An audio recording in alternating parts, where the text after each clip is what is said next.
ڕێز و سڵاوەوە بینەران و گوێگرانی خۆشەویستی تەلەڤیزیۆنی کۆمەڵا لەگەڵتاندام بۆ پێشکەشکردنی بەنامەی لێکدان و هەڵوێست و خوێندنەوەی بابەتەکانی ئەمجاری بەنامەکەمان. بەڵێ بینەران بابەتی ئەم جارشمان چەند بابەتێکە کە بابەتێکەمان بەم جۆرە دەست پێ دەکەین. ڕێکخراوی ئێمە تەنانەت یەک فیشەکێکی وەرنەگرتووە. ئەدیب وەچەندۆست ئەندامی کومیتەی ناوەندی کۆمەڵە لە گفتوگویەکدا لەگەڵ دویچەوێڵەی فارسی بەڕوونی پرۆژەی داهکراوی ترەمپی ڕەت کردەوە و گوتی ڕێکخراوی ئێمە چ چەک هاتبێت و چ نەهاتبێت بەشێک لەو پرۆژەیە نەبوو نییە، چونکە ئەم پرۆژەیە نەک تەنها لە خزمەتی بەرژەوەندی خەڵکی کوردانیە، بەڵکو لە خزمەتی نەخشە و ئامانجەکانی ئەمریکا و ئیسرائیل و بەشەهراویکردنی بزوتنەوەی کوردستانی دەزانین. بەڕوونی دەڵێن کە ڕێکخراوی ئێمە نە یەک فیشەنگ و نە تەنانەت یەک سنتی بێ بەهاشی وەرگرتووە و نە ئامادەی قوبوڵکردنیە ئەمە بووە. ئەو کارایی بە ماجەرا گویانە ناوبردوو گوتی کە لەگەڵ سازانی نێوان ئەمریکا و ئێران یەکەم قوربانی ئەم جۆرە پرۆژانە هێزە سیاسیەکانی کورد دەبن. وەچەندۆست دەربارەی ئەرکی کوردەکان لە بزوتنەوەی سەراسەری ئێران باسی سەر هەڵدانی ژن ژیان ئازادی کردو و وتی ئەو حرەکەتە نیشانیدا کە کۆمەڵانی خەڵکی کوردستان توانایەکی بەرزی بۆ کاریگەری لەسەر خەباتی سەراسەری هەیە و ئەم پەیوەندیە بۆ پاراستنی دەستکەوتەکانی کۆمەڵگای کوردستانیش چارە نووسازە. دەربارەی پەیوەندی لەگەڵ ئەمریکا ئەو هۆشداریدا ئەگەر پارتە کوردیەکان بیانەوێت پرۆگرام و استراتیژیەکان ببەستنەوە بە سیاسەتەکانی ئەمریکا، مانای ئەوەیە کە نە لە مێژووی دەستێوەردانی ئەمریکا و نە لە ئەزمموی خودی خەڵکی کورد هیچ دەرسێکیان وەرنەگرتووە.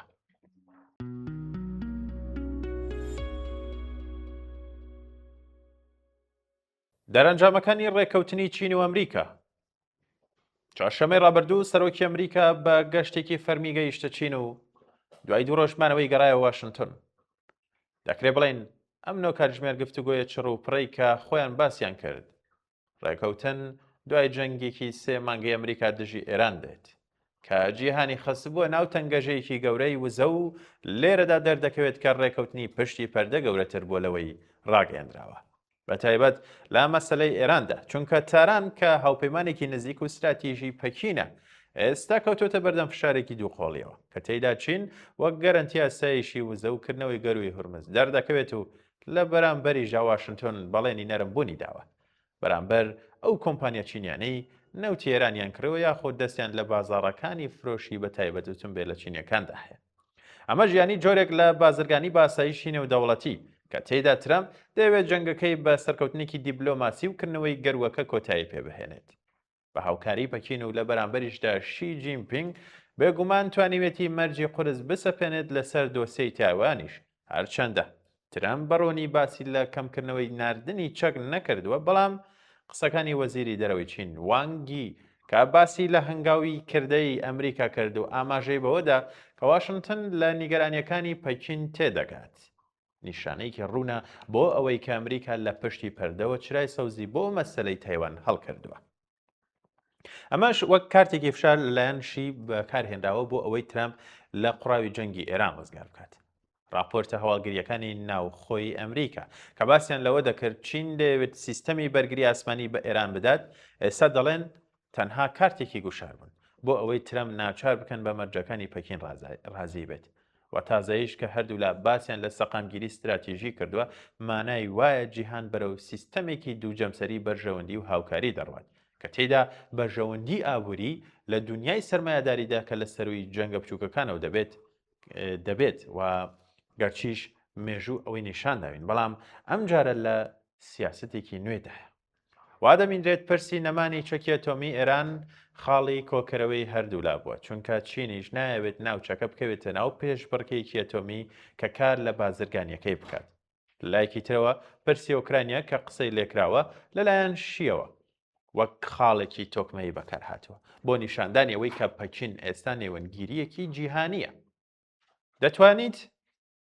دەتوانێت لە دۆسیە هەر ئاڵۆزەکاندا دەوری هەبێت. ئەم نۆ کاتژمێر دانیشتنێش کە دەڵێن زۆربەی بەتەنها بووە دوو قۆڵی، گزارش لەوە دەکات کە ترەمپ و شی گەیشتونەتە جۆرێک لە دابەشکردنی هەژمون کە تێیدا ئەمریکا چاو لە هەندێک هەنگاوی بازرگانی و تەکنۆلۆژی چین دەپۆشێت و لە بەرامبەریشدا چین کۆستەکانی ئەمریکا لە ڕۆژهەڵاتی ناوەڕاست کەم دەکاتەوە. و دابینکردنی کارنجا دەگمەنەکان بۆ پیشەسازی تەکنەلۆژی ئەمریکا گەرانتی دەکات. ئەوەی ماوەتەوە بۆ داهاتوو ئەوەیە کە ئایا پاییزی ئەم ساڵ لە واشنگتۆن شێوازی ئەو ڕێکەوتنە نهێنیانە چۆن دەکەوێت، چونکە وا دیارە داوەتی بۆ سەرۆکی چین لە واشنگتۆن ڕێک دەخرێت و باسی نوێش دێتەکایەوە. بەڵام ئەوەی ئێستا ڕوونە ئەوەیە کە جەنگی ئێران پەکین و واشنگتۆنی بە شێوەیەکی ناچاری لە یەک نزیک کردەوە. لە ماوەکانی داهاتوودا ئەنجامی ئەم ڕێکەوتنە کاریگەری لەسەر شەڕی ئەمریکا و ئیسرائیل ئێرانیش دەبێت و کاتەکانی کە لێی نزیک دەبینەوە زۆر شتی تە ڕوون دەکەنەوە.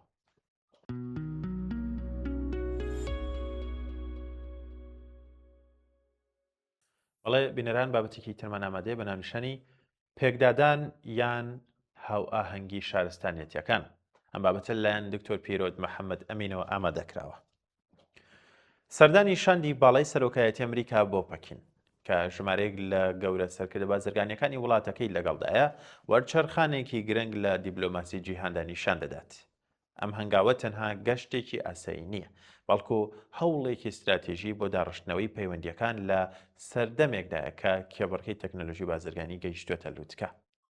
ئامادەیی بەڕێوەبەری کۆمپانیا زەبەلاحەکانی ئەمریکا لەم گەشتدا ئاماژەیەکی ڕوونە بۆ ئەوەی کە کەرتی تایبەت و حکومەت پێکەوە هەوڵی دۆزینەوەی زمانێکی هاوبەش دەدەن لەگەڵ دووەم گەورەترین ئابووری جیهان بە تایبەت لە بوارەکانی زنجیرەی دابینکردن و گۆڕینەوەی تەکنەلۆژیادا.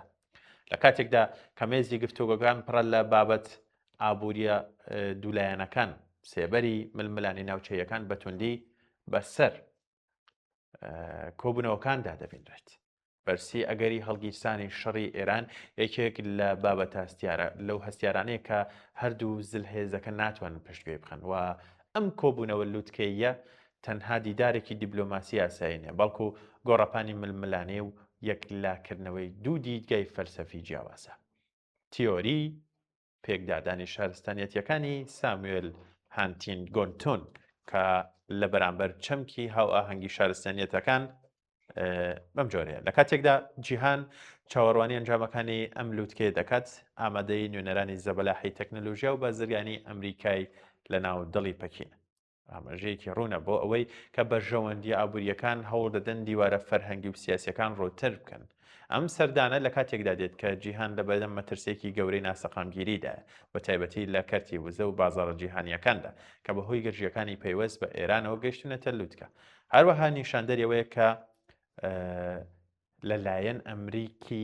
لەلایەن ئەمریکاوە دەیەوێت لە ڕێگەی هەواهەنگی ئابوووریەوە ڕێگە لە پێکدادانی سەربازی و سیاسی بگرێت، چونکە دابڕانی تەکنەلۆژی نێوان ئەم دوو جەمسەرە بەواتای پەککەوتنی زنجیرەی دابینکردنی جیهانی دێت.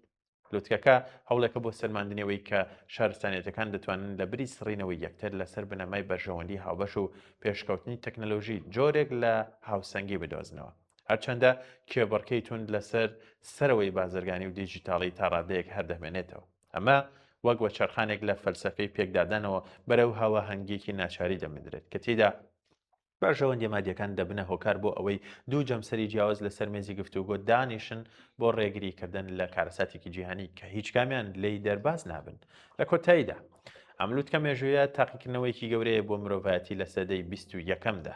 ئەنجامەکانی نیشانی دەدەن کە ئایا جیهان بەرەو پێشبینیەکانی هانتینگۆنتۆ بۆ پێکدادان لەسەر بنەمای شوناس و شارستانیت هەنگاو دەنێت یان ژیری ئابووری و تەکنەلۆژی دەتوانێت مۆدێلێکی نوێ لە هاو ئاهەنگی بەرهەم بهێنێت. ڕێکەوتنی ئەم دوو زلهێزە لەسەر پرسی بازرگانی و داهاتووی تەکنەلۆژیا نەک تەنها ئاڕاستی ئابووری جیهان دیاری دەکات، بەڵکو دەبێتە وەڵامێک بۆ ئەو پرسیارە جەوهەرەی کە ئایا دەکرێت بەرژەوەندی هاوبەشەکان سنوورە فەرهەنگی و سیاسیەکان ببڕن؟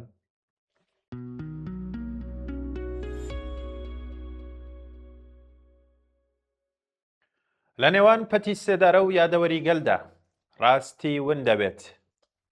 ئاتا شەمێرانی ئەم بابەتی ئامادە کردووە.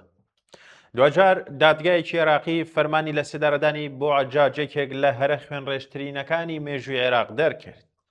هەوڕیارە کتوپڕە تەنیا لەسەر چارەنووسی یەک کەس نییە، بەڵکو پەیوەندی بەو نهێنی و شاید حاڵ و وردەکاریانەوە هەیە کە لە هۆلۆکۆستیان فال دابینراون. پەیوەندیان بە یەکێک لە هەرە ترسناکترین کارەساتەکانی مێژووی مۆدێرنی ناوچەکەوە هەیە.